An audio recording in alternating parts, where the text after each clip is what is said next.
السلام علیکم ورحمۃ اللہ وبرکاتہ۔ ناظرین، استقبال ہے آپ کا ہمارے چینل دا اردو نیوز میں۔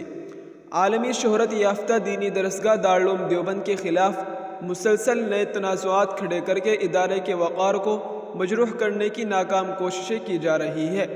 اب بجرنگ دل کے ریاستی کوآرڈینیٹر وکاس تیاگی نے D M doctor Dinesh Chandra کو مکتوب بھیج کر دارالعلوم دیوبند پر سرکاری زمین قبضہ میں لے کر اس پر تعمیر کرانے کا الزام عائد کیا ہے۔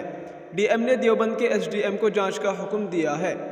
واضح رہے کہ اسٹیٹ ہائی وے پر دارالعلوم دیوبند کی زمین ہے، جہاں کافی دنوں سے تعمیرات کا کام چل رہا ہے۔ اسی سلسلے میں ہفتے کو وکاس تیاگی کے ذریعے ڈی ایم کو دیے گئے شکایتی مکتوب میں کہا گیا کہ اسٹیٹ ہائی وے پر واقع خسرہ نمبر 3811 کی تقریباً 500 میٹر زمین سرکاری زمین ہے، جس پر دارالعلوم کے ذریعے قبضہ کر کے غیر قانونی تعمیرات کرائی جا رہی ہے۔ وکاس تیاگی کی شکایت کا نوٹس لیتے ہوئے ڈی ایم نے S D M Ankur Verma کو پورے معاملے کی جانچ کرنے کی ہدایت دی ہے۔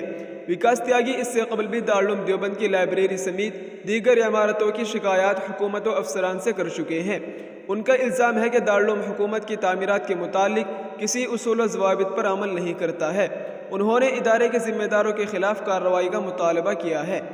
وہیں ڈی ایم کی ہدایت پر S D M Ankur Verma موقع پر پہنچے اور دارالعلوم کو نوٹس بھیج کر وہاں جاری تعمیراتی کام رکوا دیا۔ ایس ڈی ایم نے بتایا کہ شکایت کی بنیاد پر جانچ کرنے تک تعمیراتی کام کو رکوایا گیا ہے اور دارالعلوم دیوبند کو 10 جنوری کو اپنے دستاویزات کے ساتھ اپنی وضاحت دینے کے لیے بلایا گیا ہے۔ ادھر دارالعلوم دیوبند کے نائب مفتی مولانا عبدالخالق مدراسی کا کہنا ہے کہ ڈی ایم سے کی گئی شکایت اور نوٹس ملنے کا معاملہ ان کے علم میں آیا ہے۔ اس بارے میں معلومات کی جا رہی ہے۔ یہ تمام الزامات پوری طرح بے بنیاد ہے۔ دارالعلوم دیوبند اپنی زمین پر ہی تعمیرات کرتا ہے۔